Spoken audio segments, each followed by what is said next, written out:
Hi guys, systematic trading, science-based trading, maths-based trading, quant trading, algo trading. ඔයාලා කැමති නමක් දාගන්න. දැන් ඔයාලට තේරෙන්නේ නැති මොන ෆීල්ඩ් එක සම්බන්ධයෙන් මම මේ කතා කරන්න කියලා. ඉතින් මේ ෆීල්ඩ් එක සම්බන්ධයෙන් වීඩියෝ සීරීස් එකක් මම ඉදිරියේදී ගේන්න හිතන් ඉන්නවා. ඉතින් මේක තමයි පළවෙනි වීඩියෝ එක මම ඔයාලත් එක්ක ෂෙයා කරගන්න. ඉතින් මේ වීඩියෝ එකේදී මම කතා කරන්නේ ට්‍රේඩින් එජ් එකක් කියන දේ සම්බන්ධව. ඉතින් ඔයාලා ගොඩක් අහලා ඇති. ඔයාලා ට්‍රේඩින් එජ් එකක් තියෙනවද? ට්‍රේඩින් එජ් එකක් කියන්නේ මොකක්ද? දේවල් ඔයාලා ඕන තරම් ප්‍රශ්න අහලා ඇති. ඒ වචනේත් අහලා ඇති. ඉතින් මම මේකෙදී මේ වීඩියෝ එකේදී ඔයාලත් එක්ක ෂෙයා කරගෙන ට්‍රේඩින් එජ් එකක් කියන්නේ මොකක්ද කියලා ටිකක් ගැඹුරින් විශ්ලේෂණාත්මකව හරිද?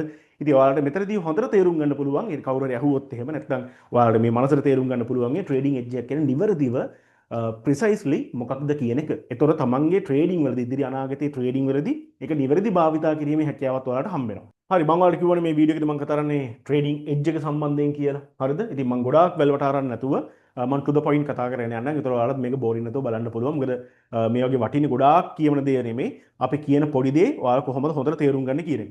ඉතින් මේ එජ් එකක් කියන එක මට සරලව ඔයාලට නිකන් පැහැදිලි කරන්න පුළුවන්. ඒක මෙහෙම හිතන්න. ඒක ස්ටැටිස්ටිකල් ඇඩ්වාන්ටේජ් එකක් කියලා. ස්ටැටිස්ටිකල් ඇඩ්වාන්ටේජ් එකක් කියලා. කියන්නේ ස්ටැටිස්ටිකල් ඇඩ්වාන්ටේජ් එකක් කියලා කියන්නේ යම්කිසි සංඛ්‍යානමය වාසියක්. ඒ කියන්නේ මෙහෙම දෙයක්. ඒ කියන්නේ ඔයාලා නැවත නැවත දෙයක් යම්කිසි දෙයක් නැවත නැවත කරනවා නම් එතනදී අපට ප්‍රූව් වෙන්න ඕනේ, ඔප්පු වෙන්න ඕනේ අපට අනාගතයේදී ඒ දේ කරද්දී අපට ලාභයක් ප්‍රොෆිට් එකක් ගන්න පුළුවන් කියන දේ ඔප්පු වෙන්න ඕනේ ගණිතමය වශයෙන්. තේරුණානේ? ස්ටැටිස්ටිකල් ඇඩ්වාන්ටේජ් එකක් කියලා කියන්නේ අපි යම්කිසි දෙයක් නැවත කරද්දී එකම දේ නැවත කරද්දී හැබැයි මෙහෙමයි පොඩ්ඩක් නෙමෙයි නැවත කරද්දී ඒ සාම්පල් සයිස් එක 10ක් 15ක් නෙමෙයි සාමාන්‍ය 100ටවත් වැඩි වෙන්න ඕනේ. ඒ එකම දේ නැවත කරද්දී දැන් ඔයාලා හිතන්න එකම ස්ට්‍රැටජියක් යූස් කරලා ඔයාලා ට්‍රේඩ් කරනවා කියලා. හරිද? ඒ දේ නැවත කරද්දී ඔයාලට මැතමැටිකලි ගණිතමය වශයෙන් සම්භාවිතාවයක් පෙන්වන්න ඕනේ අනාගතේ ඔයාලට මේකෙන් ප්‍රොෆිට් කරන්න පුළුවන් කියන එක. අන්නේ ඔප්පු කිරීම තමයි මේ එජ් එකක් කියලා කියන්නේ. හැබැයි මතක තියාගන්න මේ වීඩියෝ එකේදී මම කතා කරන්නේ මේ එජ් එකක් කියන්නේ මොකක්ද කියන එක පැහැදිලි කරන්න. නැතුව මේ එජ් එකක් කොහොමද හොයාගන්නේ කියන එක නෙමෙයි. ඒකට මම පසුගාමී වීඩියෝ එකක් දානවා. හරිද? මොකද ඒක වෙනත්ම කතන්දරයක්නේ. ඒ කියන්නේ මාකට් එකේ එජ් එකක් කියන්නේ මොකක්ද කියලා දැනගෙන අපි පසුගාමීව හොයාගමු අපි එජ් එකක් හොයාගන්නේ කොහොමද කියලා. හරිද? ඉතින් දැනට මේ එජ් එකක් කියන්නේ මොකක්ද කියලා දැනගන්න. ඒතර එජ් එකක් හොයාගන්නේ කියන එකද අපි කතා කරනවා බෑක් ටෙස්ට් කරන විදිහ කොහොමද අපි මොඩල් එකක ඉන්නේ ලොජිකල් පදනමකින් සයන්ටිෆික් ෆ්‍රේම්වර්ක් එකකින් හරි වේවා එහෙම නැත්නම් ඩික්‍රිෂන් සයිඩ් එක හරි වේවා ඔයා කොහොමද ඔයාගේ ඒ කියන්නේ යම්කිසි තරකානුකූල පදනමක් සහිතව මාකට් එක දිහා බලලා කොහොමද මේ එජ් එකක් හොයාගන්නේ ඒක වැලිඩ් කරන්න අපි බෑක් ටෙස්ට් කරන්නේ කොහොමද ඊට පස්සේ ඒක වැලිඩ් කරන්න අපිට ඒ කියන්නේ වෙරිෆයි කරගන්න එක ෆෝවර්ඩ් ටෙස්ට් කරන්නේ කොහොමද ඒවැ කරුණු ලස්සනයි හරිද අපි ඒක ඉස්සරහට කතා කරමු එහෙනම් එජ් එකක් කියන්නේ මොකද මම සරලව කිව්වා ස්ටැටිස්ටිකල් ඇඩ්වාන්ටේජ් එකක් කියලා. ඒතර ස්ටැටිස්ටිකල් ඇඩ්වාන්ටේජ් එකක් කියන එක මම සරලව කිව්වේ කියන්නේ අපි යම්කිසි දෙයක් නැවත කරද්දී කියන එකම ස්ට්‍රැටජියක් හෝ වේවා එකම ක්‍රමවේදයක් නැවත ට්‍රේඩ් කරද්දී අපිට ගණිතය වශයෙන් ප්‍රූෆ් එකක් එන්න ඕනේ. මොකක් සම්බන්ධයෙන්ද? අනාගතයේදී අපට ලාභයක් ප්‍රොෆිට් එකක් ජෙනරේට් කරන්න පුළුවන් කියලා. හරිද? ඔක තමයි සරලම කතාව. හරි. හැබැයි මෙහෙම දෙයක් තියෙනවා. ඒතර ගොඩක් අය වරද්ද ගන්න පොඩි කතාවක් තියෙනවා. මේ ස්ටැටිස්ටිකල් ඇඩ්වාන්ටේජ් එක කියන්නේ එජ් එකක් කියලා කියන්නේ හැමතිස්සෙම වින්ම කර යුතු දෙයක් කියලා. කියන්නේ හරිද? කියන්නේ මේක මතක් වෙද්දිම ඔයාලට මතක් වෙන්නේ මොකද්ද? ගොඩක් අයට මතක් වෙන්නේ මෙන්න මේ වචන. වින් රේට් එක කොහොමද ඔයා කියන එක? වින් රේට් එක. ඒ කියන්නේ වින් රේට් එක කියලා කියන්නේ මොකද්ද? ඒ කියන්නේ ඔයා කොච්චර එකම ට්‍රේඩ් සෙටප් එකකින් ඔයා ට්‍රේඩ් 10ක් ගද්දී ඒක කොච්චර දිනනවද? උදාහරණයක් ගමුකෝ අපි. මං ගාව වින් රේට් එකක් තියෙනවා 70ක් කියලා. 70ක වින් රේට් එක. ඒ කියන්නේ ආසන්න වශයෙන් මම මේක පැහැදිලි කරොත් එහෙම ඔයා ට්‍රේඩ් 10ක් ගද්දී ඒකෙන් ට්‍රේඩ් 7ක් ඔයා වින් කරනවා. ඒ කියන්නේ ට්‍රේඩ් 10ක් ගද්දී ආසන්න වශයෙන් 3ක් ඔයා ලොස් වෙනවා. ඕක තමයි සරල කතාව. මේ වින් රේට් එකේ කතාව ඕක තමයි. හරිද? වින් රේට් එක 70 කියන්නේ ට්‍රේඩ් 10ක් ගද්දී 7ක්වත් ඔයා වින් කරනවා 3ක්වත් ලොස් වෙනවා. නමුත් අපි දන්නවා මේ ඔක්කොම මේ ඩයිනමික් කතා ඈ. ඒ කියන්නේ පද්ධතියක සිස්ටම් එකක මින් රේට් එක කියන එක මේ ස්ටැටික් නෑ. ඔයාට කවදාවත් මේ ට්‍රේඩ් මගේ මේ සිස්ටම් එකේ වින් රේට් එක 70 නම් ඒ කියන්නේ ඊළඟ මාසෙ විතර වින් රේට් එක 70 තියෙන විදිහ ඕනේ නැහැ. ඒක වෙනස් වෙනවා. ඒක 65ට 75ට වගේ අඩු වැඩි වීම වෙන්න පුළුවන්. ෆ්ලක්චුේෂන්ස් වෙනවා. මාකට් එක මෙහෙමනේ. මේ මාකට් එකේ ප්‍රොෆිට් කරන්නේ ෆ්ලක්චුේෂන්ස් එක්කනේ. වොලටිලිටි හින්දානේ. උස් පහත් වීම එක්කනේ. ඒතර මේ අස්සේ තියෙන හැම කෑල්ලක්ම මතක තියාගන්න. මේ අස්සේ තියෙන හැම කෑල්ලක්ම උස් පහත් වෙනවා. ඩයිනමික් ඒ ඩයිනමික් ෆැක්ටර් එකකින් හින්දා තමයි අපිට මේ ට්‍රේඩ් කරන්න අමාරු සහ මේක සුන්දර. හරිද? ඉතින් මම මේ ඉස්සරහට යද්දී තව ලස්සන කතාවක් කියලා දෙන්නම්. මේ වින් රේට් එක වැදගත්. නමුත් මේ එජ් එකක් හොයාගද්දි මේ ට්‍රේඩර්ස්ලට විශේෂයෙන් මාර මැජිකල් කාරණයක් තියෙනවා. මේ වින් රේට් එක ටිකක් බල්ලට දාන්න පුළුවන් තැනකුත් තියෙනවා. හරිද? එහෙනම් මේක හොඳට අහගෙන ඉන්න. හරිද? එහෙනම් පළවෙනි කතාව ස්ටැටිස්ටිකල් ඇඩ්වාන්ටේජ් එකක් ගත්තේ ඕ අනිවාර්යයෙන් වින් රේට් එක වැදගත්. වින් රේට් එක වැදගත්. හරිද? ඒකේ අදහස තමයි වින් රේට් එක කියන දේ මම කිව්වා මෙන්න මේ වගේ පර්සන්ටේජ් අපිට කරන්න පුළුවන් කියලා. හැබැයි ඕකෙදි තේරුම් ගන්න ඕනේ මෙහෙම දෙයක් තියෙනවා. මේක මේ සාම්පල් සයිස් එක මාර වැදගත්. සාම්පල් සයිස් එක. සාම්පල් සයිස් එක කොච්චර වැදගත්ද කියනවනම් උදාහරණයක් ගන්නකෝ. අපි මෙහෙම හිතමුකෝ. හරිද? මෙහෙම හිතමුකෝ. දැන් ඔයාට හිතන්න ඔයාලා ගාව කොයින් එකක් තියෙනවා. ඒ කියන්නේ normal කොයින් එකක් තියෙනවා. හරිද? අපි හැමෝම දන්න කොයින් එකක් තියෙනවා. කාසියක්. ඒ කාසියේ තියෙන සම්භාවිතාව කොහොමද? ඒ කියන්නේ ස්ටැටිස්ටිකල් එඩ්ජ් එක මොකද්ද? අපි උඩ දැම්මොත් එහෙම එයා ටේල් එක හරි හෙඩ් එක හරි වැටීමේ ස්ටැටිකල් ඇඩ්වාන්ටේජ් එක 150යි. 150යි. ඇත්තටම ගත්තොත් එහෙම මාකට් එකේ දැන් මම මේ අනිත් කාරණා කතා නොකරන හින්දා මම මෙතනදි පැහැදිලි කරන්නේ. කියන්නේ කවුරු හරි ඔයාලට කිව්වොත් එහෙම කොයින් එකක් ෆ්ලිප් කරලා සල්ලි හොයන්න කියලා හරි මොකක් හරි නැත්නම් ඔයාලා හිතන්නකෝ ඔයාලා කැසිනෝ එකකට යනවා කියලා. හරිද? කැසිනෝ එකේ අලුත් ඉන්ට්‍රොඩියුස් කරලා තියෙන සෙල්ලමක් කොයින් ෆ්ලිප් කරලා ඔයාලට වින් කරන්න. ඒ කියන්නේ කොයින් ෆ්ලිප් කරලා ඔයාලට මේ බෙට් කරන්න පුළුවන්. ඒ වෙයි සරල කතන්දරයක් අපි හිතමුකෝ.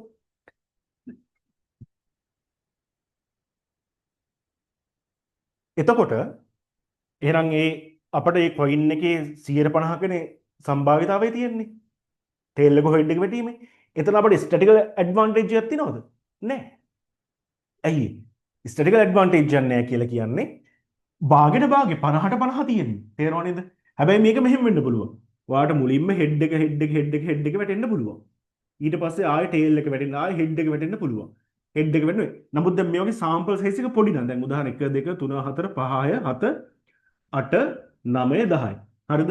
දැන් හිතන්න ඔයා වාර 10ක් කරා කියලා. වාර 10ක් කරාම ඔයාට හිතෙන්න පුළුවන් ෂා මරුනේ. මේ කොයින් එකේ ස්ටැටිකල් ඇඩ්වාන්ටේජ් එකක් තියෙනවනේ. හෙඩ්ස් වැටලා තියෙනවා 1 2 3 4 5 6 7 8. ටේල් වැටලා තියෙනවා 1 2. හරිද? ඒ කියන්නේ ඔයාට නිකන් හිතනවා මේ ඔයාට දුන්නේ normal coin එකක්. ඕකේ නෝමල් කොයින් එක අපි දන්නවා ඩිෆෝල්ට් එන ස්ටැටිකල් ඇඩ්වාන්ටේජ් එක කියන 150යි. නමුත් ඔයාට පළවෙනි ස්ටෙප්ස් 10ේදී පළවෙනි ෆ්ලිප්ස් 10ේදී ඔයාට මැවෙනවා නිකන් ෂා මේ කොයින් එක පට්ටයිනේ. මේ කොයින් එකේ හෙඩ්ස් 8ක් වැටෙනවා මට ටේල් 2යි වැටෙනවා. ඒතර ඔයා ජජ්මන්ට් එකක් ගන්නවා මෙන්න මෙහෙම. මේ කොයින් එකේ ස්ටැටිකල් ඇඩ්වාන්ටේජ් එක 80යි. ඒ කියන්නේ හරියට වින් රේට් එක. වින් රේට් එක 80යි කියලා හිතනවා. ඕක තමයි ගොඩක් අයට වෙන්නේ. ඒ කියන්නේ ස්ට්‍රැටජියක් දැක්ක ගමන් ආසයි පොඩ්ඩක් ඒක එක්ස්පර්ටයිස් කරනවා ඊට පස්සේ ඇවිල්ලා ඔයාලා ට්‍රේඩ් සෙටප්ස් 10ක් 20ක් වගේ ගන්නවා. ඒතර ඔයාලට පේන්න පටන් ගන්නවා ශාමිගේ වින් රේට් එකක් සුපිරි මේ හැමදේම මරු කියලා. අවුලක් නැහැනේ. එතකොට ඔයාලා ජජ්මන්ට් එකට එනවා එහෙනම් මෙන්න මේ ස්ට්‍රැටජි එක මම මාස්ටර් කරනවා මම දිගටම ට්‍රේඩ් කරනවා කියලා. හැබැයි ඔයාලා දිගින් දිගටම ට්‍රේඩ් කරන් යද්දී ඔයාලට නම් තේරෙන්න පටන් ගන්නවා අවුරුද්දක් විතර යද්දී මං හොයපු සල්ලියක් නැහැනේ කියලා. මං හොයපු ප්‍රොෆිට් එකක් නැහැනේ කියලා වගේ තේරෙනවා. ඒකට හේතුව තමයි ඒකට හේතුව ස්ට්‍රැටජි අවුලක්වත් ස්ට්‍රැටජි ඉන්ට්‍රොඩියුස් කරපු කෙනාගේ අවුලක්වත් නෙමෙයි ඔයාලා ඒක කැල්කියුලේට් කරපු ගේ අවුලක්. ඒකට හේතුව තමයි ඔයාලගේ වින් රේට් එක ඔයාලා කැල්කියුලේට් කරේ අඩු සාම්පල් සයිස් එකකින්. අඩු සාම්පල් සයිස් එකකින්. හරිද? එතකොට මෙන්න මෙහෙම වෙනවා වින් රේට් එක අපට වැරදි උත්තර දෙනවා. මේ මැත්ස් වල හැටි. හරිද? අන්න ඒ හින්දාම තියෙන එක. එතකොට අපි දැනගන්න ඕනේ මේ වින් රේට් එක වගේ දෙයක් හොයද්දී මෙන්න මේ සාම්පල් සයිස් එක ඉතාමත් ලොක් කරගන්න. කියන්නේ ආසන්න වශයෙන් මම කියන්නේ මේක 100ක්වත් කරගන්න කියලා. එතකොට මේක ලස්සන දැන් ඔයාලා O level maths වගේ කරන අය දන්නවා සාමාන්‍යයෙන් අපිට තියෙනවා සම්භාවිතා වර්ග දෙකක්. හරිද?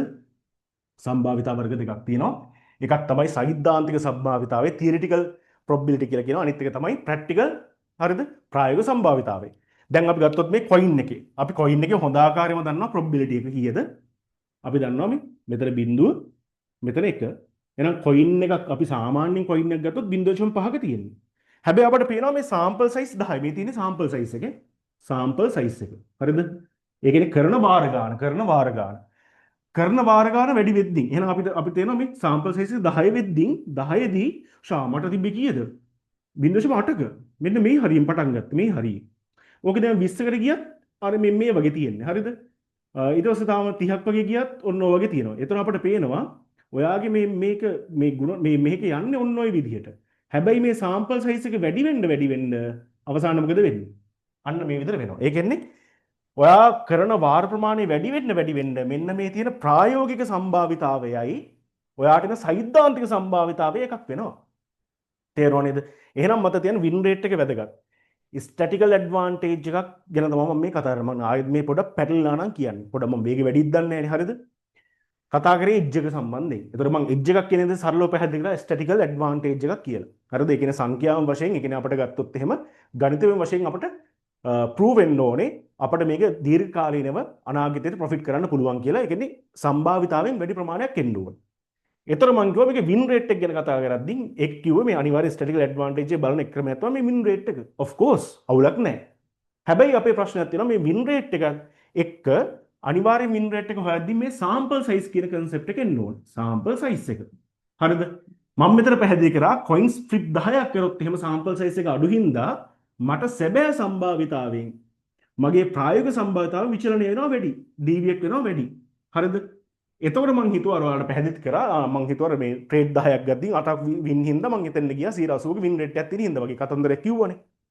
ඒක ඔයාලට පැහැදිලි. ඒතර ගොඩක් අයට වෙන්නේ ට්‍රේඩ්ස් ඉතාමත් කුඩා සංඛ්‍යාවකින් එයාලා තීරණය කරනවා මේ සිස්ටම් එකේ වින් රේට් එක. එහෙම කරන්න එපා. වින් රේට් එකක් අනිවාර්යෙන් මේවා කරද්දී සාම්පල් සයිස් එක 100න්වත් උඩ තියෙන්න ඕනේ. නම්බර් 1 රූල් එක. හරිද? එතකොට මේ වින් රේට් එක වටිනවා. හරිද? වින් රේට් එක වටිනවා. ඔන්න ඔය කොයින් එකේ ෆ්ලිප්. ඒතර මම මෙතනින් පැහැදිලි කරේ හරිද? මෙන්න මේ වගේ concept එකක්. එහෙනම් වින් රේට් එකක් ගද්දී අනිවාර්යෙන් සාම්පල් සයිස් එක ගැන බලන්න ඕනේ. ඒ සාම්පල් සයිස් එක වැඩි වෙන තරමට තමයි මේ වින් රේට් එකේ නිවර්තාව වැඩි වෙන්නේ.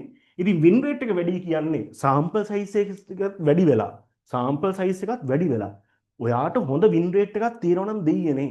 අනිත් මුකුත් හිතන්න එපා. ඒ කියන්නේ ඔයාට ස්ටැටිස්ටිකල් ඇඩ්වාන්ටේජ් එකක් තියෙනවා. දැන් ගොඩක් අය කතා කරන දේ තමයි ගොඩක් අය පොඩි අවුලක් තියෙනවා. ගොඩක් අය කියනවා මෙහෙමයි වින් රේට් එක වැඩක් නැහැ කියලා. එහෙම දෙයක් නැහැ. හරිද? වින් රේට් එක මාර වැදගත්. හැබැයි මත දෙන එක ෆැක්ට් එකක් විතරයි. මම මේ කියද්දි වින් රේට් එකක් හැමතිස්සෙම අපි හොයලා බලන්න ඕනේ සාම්පල් සයිස් එකට සාපේක්ෂව. ඔයාට දිතාමත් ලොකු සාම්පල් සයිස් එකක් තියෙද්දිනුත් ඔයාගේ වින් රේට් එක මෙන්න මෙහෙම යනවා කියලා හිතන්නකෝ. ඔයාගේ වින් රේට් එක මේ උඩ යනවා. හැමතිස්සෙම උඩ යන්නේ මේ.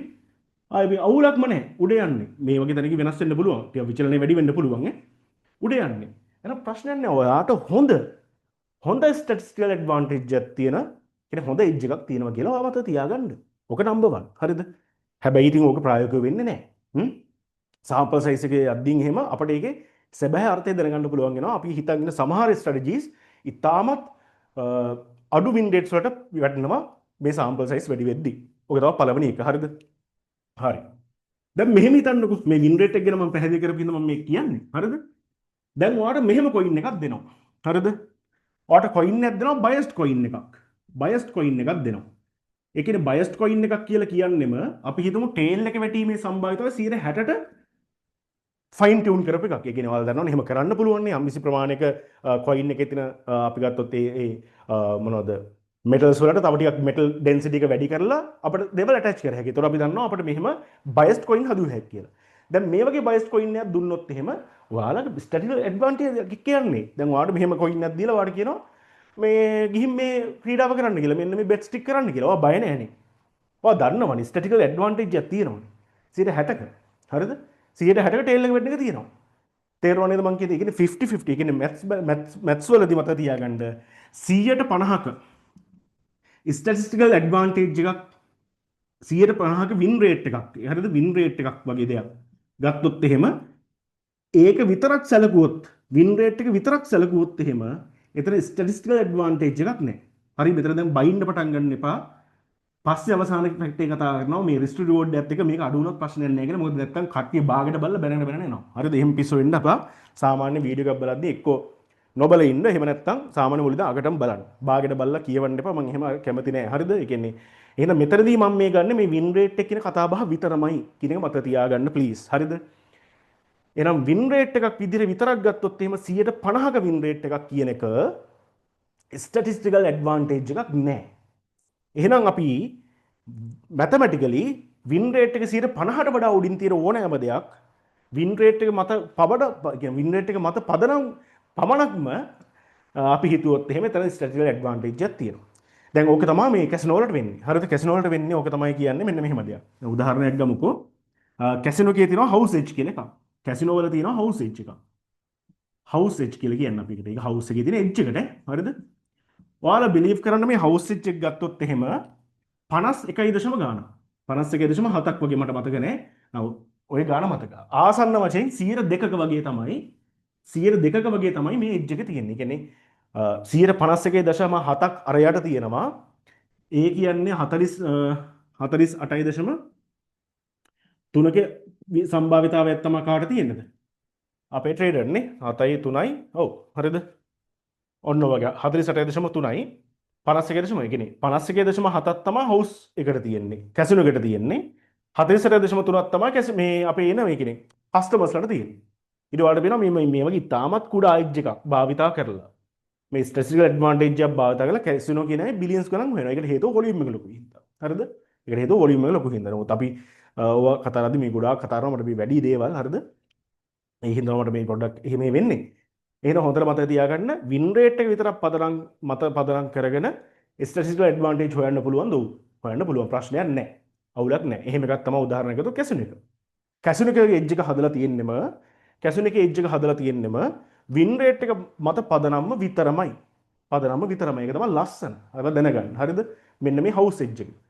ඉතාමත් කුඩා 51.7ක වගේ කුඩා probability range එක තමයි යාලගේ තියෙන්නේ. එයාගේ winning rate එක තියෙන්නේ. ඒතර ඔයාලා දන්නවා මේ වගේ කුඩාගේ ආසන්න වශයෙන් මේක 102ක වගේ වෙනසක් නේ තියෙන්නේ. 102ක වගේ වෙනසක් තියෙන්නේ. මේ 102ක වගේ වෙනසෙන් තමයි මේ කැසිනෝ මෙච්චර බිලියන්ස් ගණන් හොයන්නේ. මිලියන් ගණන් හොයන්නේ. හරිද? ඊට අමතරව දැන් ඔය වගේ උදාහරණ දෙන්න ගියොත් එහෙම Renaissance Technologies ගත්තොත් එහෙම Jim Simons Renaissance Technologies ගත්තොත් එහෙම එයාලත් ගොඩක් වෙලාවට මේ win rate එක ගැන හිතන සෙට් එකක්. ඊට යාලගෙත් සාමාන්‍ය 51.5ක කියන්නේ sorry 50.75ක් වගේ ඉතාම කුඩා. ඒ කියන්නේ මේ 150ට වඩා 0.75කින් තමයි යාලගේ වැඩි වෙලා තියෙන්නේ. මම මේවා මේ ඔයාලා අවුලක් ගන්න එපා. මේ මට දැන් මේ ඔක්කොම කටපාඩම් කරන් ඉන්න බෑනේ වීඩියෝ එකක් කරනවා කියලා. හරිද? මම මේවා ස්ටැටිකලි දාන්නම් ඔයාලට පස්සේ ඔයාලත් හොයන්න මේවා. හරිද? මේ අදහස ගන්න ඉතාමත් කුඩා 150ට වඩා ඉතාමත් කුඩා අගයකින් වැඩි කරලා තමයි මේ Renaissance Technology වගේ ඉතාම සාර්ථක hedge funds හදලා තියෙන්නේ. හරිද? ඒ හින්දා මට කියන්න ඕනේ ස්ටැටිස්ටික් එජ් එකකට win rate එක මාර විදිහට බලපානවා මාර වටිනවා. හැබැයි අපි දැන් අපි ගැන කතා කරන්නේ මේක දැන් මට මේ ඉන්ස්ටිටියුෂනල් වල කතා කරන්න බෑනේ. එහෙනම් අපි කතා කරොත් එහෙම මේ win rate එක විතරක්ම පදනම් අපි හෙව්වොත් එහෙම අපි පොඩ්ඩක් වැරදෙන තැන තියෙනවා. හරිද? ඊළඟ කාරණේ. හරිද? sample size එක අනිවාර්යෙන් වැඩි වෙන්න ඕනේ. මේක වැඩි වෙන තරමට win rate එක හෝ වේවා statistical advantage එකක් හදලා ඕනෑම දෙයක accuracy එක වැඩි වෙනවා. මේක වැඩි වෙනවා. හරිද? 2 3 විදිහට මම ගන්නම්කෝ මේක. අන්න ඔක තමයි ලස්සන වැඩේ. win rate එකයි risk to reward එකයි. risk to reward කියලා තියෙනවනේ වචනයක් අහලා ඇතිනේ. ඈ ඒ කියන්නේ තමන් දරන risk එක වෙනකොට තමන් ලබා ගන්න reward එක කොච්චරද කියන එක තමයි මෙතනින් කතා කරන්නේ. ඒක ratio එකක්. ඒක අනුපාතයක්. එතකොට මේ දෙක කම්බයින් කරලා අලුත් මෙට්‍රික්ස් එකක් ගෙනවා expectancy කියලා. expectancy කියලා. හරිද? මේක තමයි මැජික් එක. මේ expectancy එක හොයන්නේ E සමානයි අපිට ගන්න පුළුවන් win rate එක multiply කරනවා average win එකෙන් subtract කරනවා loss rate එක multiply කරනවා average loss එකෙන්. හරිද? ඕක තමයි මේ මොකද expectancy වලේ ක්‍රමය. ඒ කියන්නේ මෙහෙම මේ ලොකුවට මේ maths කැලට යන්න ඕනේ නැහැ. මේ ඕනෙත් නැහැ. හරිද? ඒ කියන්නේ මෙහෙම දෙයක් තියෙනවා. අපිට win rate එක කියන දේ එහෙම කරන්න පුළුවන්. අපි දිනක් දින වැඩිපුර දිනනවා නම් loss එකෙන් අඩුවෙන් loss වෙනවා නම්. උදාහරණයක් ගත්තොත් එහෙම මම මේක දැනට මකන්නම්. හරිද? මේක දැනට මකන්නම්. ඔය ටික පැහැදිලි කරන්න ඕනේ හින්දා. දැන් හිතන්නකෝ අපිට risk to reward එකක් තියෙනවා කියලා risk to reward ratio එක මම මෙතනින් ගන්නම්කෝ 1 to 1 1 to 2 1 to 3 හරිද? එතකොට win rate එක මේ win rate එක 150ක්වත් ඔයාලට win rate එකක් තියෙන්න ඕනේ. ඔයා risk කරන හැම ඩොලර් 10කටම ඔයා risk කරන හැම ඩොලර් 10කටම ඔයා බලාපොරොත්තු වෙන ඩොලර් 10ක් නම් ඔයාට අවම වශයෙන් 150කවත් win rate එකක් තියෙන්න ඕනේ. ඔයාට profitable වෙන්න. ඇයි දැන් හිතන්නකෝ. ඔයා trade 10ක් දානවා. ඒකෙන් 5ක් loss වෙනවා. 5ක් win වෙනවා. 5ක් loss වෙනවා. එහෙනම් එකකින් loss profit වෙන ගාණ කීයද? 10යි. අඩු කරොත් loss වෙන්නේ 10යි. එහෙනම් total එක කීයද? බිඳුවයි. දැක්කනේ? කියන්නේ 150ට වඩා වැඩි වෙන්න ඕනේ. ඔයාට profit එකක් එන්නම් එකට එක. එන 1 to 1 risk reward එකේ තියෙනවා නම්. හරිද? මේවා මම සම්බන්ධයෙන් කතා කරන්නේ risk reward එක කියන මම හැම රිස්ම කියන්නේ. ඔයා රිස්ක් කරන ප්‍රමාණය වෙනුවෙන් ඔයාට ලැබෙන රිවර්ඩ් එක. ඔයා ඩොලර් 10ක් රිස්ක් කරොත් ඔයා ඩොලර් 10ක් එක්ස්පෙක්ට් කරනවා. 1 to 2 කියලා කියනවා ඩොලර් 10ක් රිස්ක් කරොත් එහෙම ඔයා එක්ස්පෙක්ට් කරනවා ඩොලර් 20ක්. ඩොලර් 20ක්. එතකොට මේ වින් රේට් එක ඊට වඩා බහිනවා පහළට. තේරුණානේ? 1 to 3 කියලා කියන්නේ ඩොලර් 10ක් වෙනුවෙන් ඔයා ඩොලර් 30ක එක්ස්පෙක්ටේෂන් එකක් ලබනවා. ඒක වෙනමනේ. දැන් උදාහරණයක් ගන්නකො. දැන් මම නිකමට හිතන්නම්කෝ මෙතන ඔයාලට තියෙනවා කියලා 30ක වින් රේට් එකක්. මේ 1 to 2 setups ගහද්දි 1 to 2 setups ගහද්දි. එතන මෙහෙම හිතන්නකො. ඒ කියන්නේ මේකේ තේරුම තමයි ඔයා ගන්න ට්‍රේඩ් 10න් ඔයා 3යි වින් වෙන්නේ. හරිද? 3යි වින් වෙන්නේ. ලොස් වෙනවා ට්‍රේඩ් 7ක්. 10න් 7ක් ලොස් වෙනවා. හරිද? එතකොට ගත්තොත් එහෙම 10න් 3ක් කියන්නේ 3ක් ලොස් වුණා කියලා කියන්නෙම 3ක් ලොස් වුණා කියලා කිය සෝරි 3ක් වින් වෙනවනේ. 3ක් වින් වෙනවා කියන එක. වින් වෙනවා කියන්නේ ඩොලර් 20 ඒව 3ක් වෙනවා. එහෙනම් අඩු වෙන්න ඕනේ ප්‍රොෆිට් එක කීයක්ද? ඔයා 7ක් ලොස් වුණා 10 ගානේ. එහෙනම් 20 වරක් තුන කීයද? 60යි. 7 වරක් 10 70 ඍණ 10. නෙගටිව් 10. ඔයා ඩොලර් 10ක් ලොස් එකක් කියන්නේ. එහෙනම් ඔයාලට තේරෙනවා මේ 130ක් මදි කියලා මේ එකට දෙක යන්න. එකට දෙක යන්නදී 130ක් මදි. හැබැයි ඔයාලා මම මෙතන දැම්මොත් එහෙම 4 140 වින් රේට් එක. 40% වින් රේට් එක දැම්මොත් එහෙම එහෙනම් ඔයාලා දන්නවා ආසනේෂන් ට්‍රේඩ් 10න් 4ක් වින් වෙනවා. ට්‍රේඩ් 6ක් ලොස් වෙනවා. එහෙනම් මම මේක ට්වීක් කරන්නම්. එහෙනම් ඔයා ට්‍රේඩ් කීයද? 4ක් වින් වෙද්දී ඩොලර් 20 ගාන එනවා. එහෙනම් ඔයා 6ක් ලොස් වෙනවා. එතකොට මේවා වෙනස් වෙනවා මේ. 4 වරක් 20 කීයද? 80යි. කීයද? 6 වරක් 10යි 60යි. අන්න දැන් පොසිටිව් වෙනවා මේ. පොසිටිව් කීයක් වෙනවද? $20 එනවා. දැක්කනේ? එහෙනම් 1 to 1 තියද්දී අවම වශයෙන් 150ට වඩා උඩින් තියෙන්න ඕනේ. එහෙනම් ඔයාලට පේන්න පටන් ගත්තා 140ක්. ඒ කියන්නේ මේ භාගෙට භාගෙ උඩ නෑ. වින් රේට් එක අඩු වුණත් 1 to 2 රිස්ක් රිවෝඩ් එකක් තියෙන එකකින් ඔයාලට ප්‍රොෆිට් එකක් ගන්න පුළුවන් කියලා. දැක්කනේ ලස්සන එකේ. හරිද? දැන් මම එතෙන්ද යන්නම්. ඊළඟ මේ කාරණේට එන්නම්. මෙන්න මෙතෙන්ද මේ කාරණේම කිව්වේ මොකද්ද? 1 to 3 රිස්ක් රිවෝඩ් එකක්. 1 to 3 රිස්ක් රිවෝඩ් එකක් කියන්නේ අපි ඩොලර් 10ක් වෙන ඩොලර් 30ක් ප්‍රොෆිට් කරන්න තමයි අපේ සිස්ටම් එක හදලා තියෙන්නේ. මම මෙතන නිකන් 130ක වින් රේට් එකක් ගන්න. ඒකේ මේකේ තේරුම තමයි මම ට්‍රේඩ් 3ක් වින් වෙද්දී ට්‍රේඩ් 10න් ට්‍රේඩ් 3ක් වින් වෙනවා. එහෙනම් ට්‍රේඩ් 7ක්වත් මගේ ලොස් වෙනවා කියන එක. හරිද? ලොස් වෙනවා කියන එක 10යි. එහෙනම් මම ගමුකෝ. එහෙනම් 3ක් වින් වෙද්දී 3 වින් වෙන්නේ එක ට්‍රේඩින් ඩොලර් 30 ගන්න. ඔන්න මට එන ටෝටල් ප්‍රොෆිට් එක. ඒකෙන් මම අඩු කරනවා. එහෙනම් මම ට්‍රේඩ් 7ක් ලොස් වෙනවා. 7ක් ලොස් වෙන්නේ කී ගානද? 10 ගානේ. එහෙනම් මම 10ක් දැම්මට පස්සේ 3 වරක් 30 කීයද? 90යි. 7 වරක් 10 70යි. බලන්න. දැක්කනේ? එන්න මොකද වෙන්නේ? එන්න වින් රේට් එක අඩු වෙනවා. වින් රේට් එක අඩු වෙනවා. දැන් මම ඉස්සෙල්ලා කිව්වනේ වින් රේට් එක විතරක් පදනම් ස්ටැටිස්ටිකල් ඇඩ්වාන්ටේජ් එකක් හිතුවොත් එහෙම 150ට උඩින් තියෙන්න ඕනේ. 150ට උඩින් තියෙනවා. නමුත් මේක මැජිකල් නේ. අපි රිස්ක් ටු රිවෝඩ් පර්ස්පෙක්ටිව් එකකින් හිතුවොත් එහෙම 1 to 1 1 to 2 1 to 3 කියන්නේ තමන් රිස්ක් කරන ගානට වඩා වැඩිපුර රිස්ක් කරනවා නම් මේ වින් රේට් එකේ මොකද්ද? අර ඒකාධිපති පාලනේ නැති වෙලා යනවා. වින් රේට් එක අඩු වුණාට කමන්නේ මෙයා වැඩි වෙද්දි. මේකත් වෙනස් වෙනවා. තේරුණානේ? එහෙනම් මෙයා අඩු වෙද්දි මෙයා වැඩි නම් ඒත් ඔයාට ස්ටැටිකල් ඇඩ්වාන්ටේජ් එක තියෙනවා මාර ලස්සන. ඒක තමයි ට්‍රේඩර්ස් වල තියෙන වාසිය. ට්‍රේඩර්ස් වල තියෙන වාසිය ඕකයි. තේරුණා නේද? ඒ කියන්නේ මොකද්ද? මං කිව්වා ස්ටැටිකල් ඇඩ්වාන්ටේජ් එකක් ගත්තොත් එහෙම ස්ටැටිකල් ඇඩ්වාන්ටේජ් එකේ ගණිතයේ වින් රේට් එක මත පදනම්ම යමක් දිනීමේ ප්‍රවණතාවය ප්‍රසන්ටේජ් මත පදනම්ව ගත්තොත් එහෙම පමණක් පදනම්ව ගත්තොත් එහෙම 150ට උඩින් තියෙනවා. ඒක තමයි රූල් එක. එහෙම තියලා ඉන්නවා. කැසිනෝ එකක් ගත්තොත් එහෙම 150ට වඩා උඩින්. හරිද? සමහර ෆර්ම්ස් තියෙනවා. ඒක තමයි ලෝක ස්වභාවය. හරිද? හැබැයි ට්‍රේඩර්ස්ලා කියන්නේ සාමාන්‍ය ලෝකේ බහුතරයක් ෆයිනෑන්ෂල් මාකට්ස් වැඩ කරන්නේ මෙන්න මේ ඒසිමෙට්‍රික් විදිහට.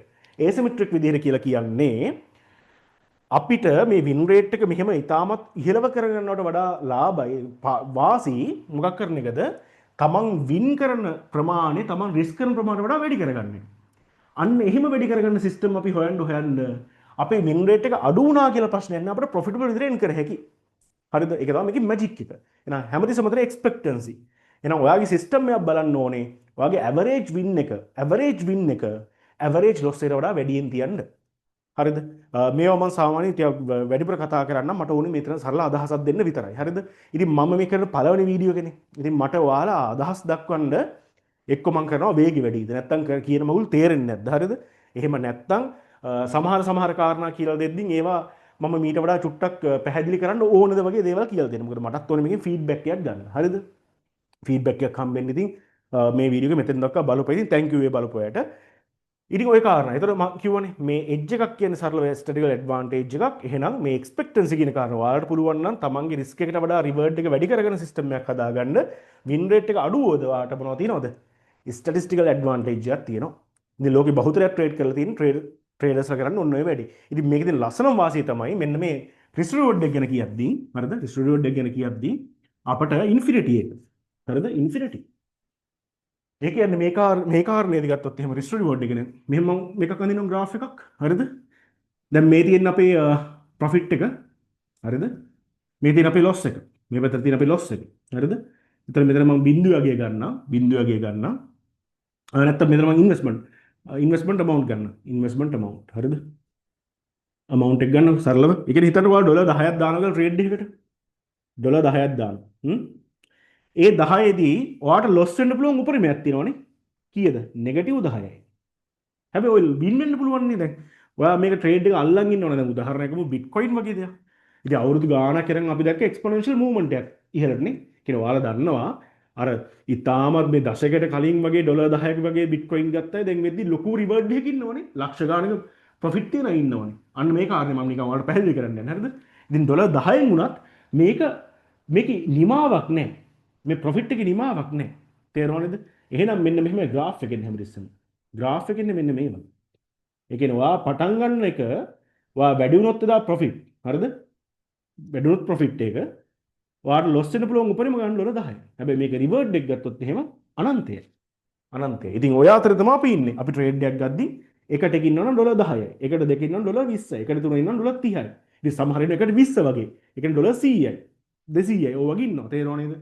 එහෙනම් මේ රිස්ක් රිවෝඩ් එක වැඩි කරන්න පුළුවන් නම් ඔයාට වින් රේට් එක ඉතාමත් අඩු වුණත් ස්ටැටිස්ටිකල් ඇඩ්වාන්ටේජ් එකක් තියෙනවා. හරි. හරි. එහෙනම් අර කමෙන්ට්ස් ටික දාන්න මට. ඒ කියන්නේ ඔයාලගේ මොනවද මේකේ තියෙන ප්‍රශ්න මේ ටික. මම ඉතින් මෙහෙම දිගට වීඩියෝ සීරීස් එකක් කරනවා. ඉතින් මේ වෙන ෆීඩ්බැක්ස් මට මාර වටේ. මොකද මට මේක පැහැදිලි කරන්න. එහෙනම් මම සරල පොඩ්ඩක් අය සමරයිස් කරන්න. මටත් තේරුණා පොඩ්ඩක් නේ ඔයාලට අවුල් වෙන්න පුළුවන් කියලා මම ඔහේ වැගිලි කියාගෙන ගියාම වෙන්නත් පුළුවන්. හරිද? ඒක වැඩි නම් ඔයාලා කියන්නේ ඒක. ස්ටැටිස්ටිකල් එජ් එක ගැන කතා කරේ. එජ් එක කියන්නේ ස්ටැටිස්ටිකල් ඇඩ්වාන්ටේජ් එකක් කියලා කිව්වා. ස්ටැටිස්ටිකල් ඇඩ්වාන්ටේජ් එකක් කියලා කියන්නේ ඔයාලා යම් කිසි දෙයක් ඒ කියන්නේ එකම ට්‍රේඩ් එක එකම ක්‍රමේ දිගින් දිගටම ගන්නවා නම් ඔයාට මැතමැටිකලි ප්‍රූෆ් වෙන්න ඕනේ. මැතමැටිකලි ප්‍රූෆ් වෙන්න ඕනේ. හරිද? ගණිතමය වශයෙන් ප්‍රූෆ් වෙන්න ඕනේ. ඔයාට මේකේ අනාගතයේදීත් ඔයාට මොකක්ද දෙන්න ප්‍රොෆිට් එකක් ගන්න පුළුවන් කියලා. සරලම කතාව මොකද්ද? දැන් ඔය ප්‍රූෆ් එක කතාවමකෝ. සරලම කතාව මොකද්ද? මම පළවෙනි එක කිව්වා. එහෙනම් ඔයාලගේ සිස්ටම් එක ස්ටැටිස්ටිකල් ඇඩ්වාන්ටේජ් එකක් තියෙනවද කියලා බලන්න පුළුවන්. සරලම ක්‍රමය තමයි පළවෙනි එක සහ එකම ක්‍රමය නම් වින් රේට් එක. ඔයාලගේ සිස්ටම් එකේ එකම ක්‍රමය නම් වින් රේට් එකකින් විතරක් මේ ස්ටැටිස්ටිකල් ඇඩ්වාන්ටේජ් එක චෙක් කරනවා නම් අනිවාර්යෙන් මේක 150ට වඩා උඩින් තියෙන්න ඕනේ. 150ට වඩා වින් රේට් එක මොකද්ද වෙන්න ඕනේ? උඩින් තියෙන්න ඕනේ. 150ට වඩා වින් රේට් එක උඩින් එන්න ඕනේ. ඔක තමයි නම්බර් 1 රූල් එක. එහෙම ඒවා කිව්වා කැසිනෝ එක උදාහරණයක්. හවුස් එජ් එක. කැසිනෝ එකක් කියන්නේ 151.7 වගේ උඩ ඉන්නේ. යාළුවා වින් රේට් එක විතර අනිත් ඒවා වැඩක් නැහැ නේ. යාළුවා කොහොමද ප්‍රොෆිට්? හරිද? රෙනිසන්ස් ටෙක්නොලොජිස්. යාළුවාගේ එජ් එක යාළුවාගේ සමහර ඕවර්ऑල් සිස්ටම්ස්ලා හදලා තියෙන්නේ 50 උඩට එන්න විදිහට. හරිද? හැබැයි සාමාන්‍යයෙන් අපි රෙගියුලර් ට්‍රේඩර්ස්ලා ගත්තොත් එහෙම ඩිස්ක්‍රිෂනරි සිස්ටමැටික් අපි වගේ රීටේලර්ස්ලා එහෙම නැත්නම් මිඩ් රේන්ජ් හෙජ් ෆන්ඩ්ස් ඔය වගේ ගොඩක් දේවල් ගත්තොත් එහෙම මේක විතරක් ඉන්න එක එච්චරම සුදුසු නෑ. මොකද මේක විතරක් ඉන්න එක සුදුසු නෑ කියලා කියන්නේ මේකේ විතරක්ම ලෝකෙ මෙකැනිසම් තියෙන ඉතාලම අඩුයි. ඊළඟ තමයි මැජිකල් කාරණේ. ඊළඟ කාරණේ තමයි මෙන්න මේවත් හැමදේත් එක්කම බද්ධ දේ තමයි මේ වින් රේට් එකත් එක්ක බද්ධ පළවෙනි දේ තමයි මේක හොයද්දී ඔයාගේ අනිවාර්යෙන් මැටර් වෙන දේ තමයි සාම්පල් සයිස්. සාම්පල් සයිස් එක. මොකද මං කිව්වා සාම්පල් සයිස් එක අඩුයි නම් ගණිතමය වශයෙන් ඔයා ඉන්නේ ඩේන්ජරස් සෝන් එකක. ඇයි ඒ? සාම්පල් සයිස් එක අඩු වෙද්දී ඔයාගේ වින් රේට් එක වැරදි පෙන්නන්න පුළුවන්.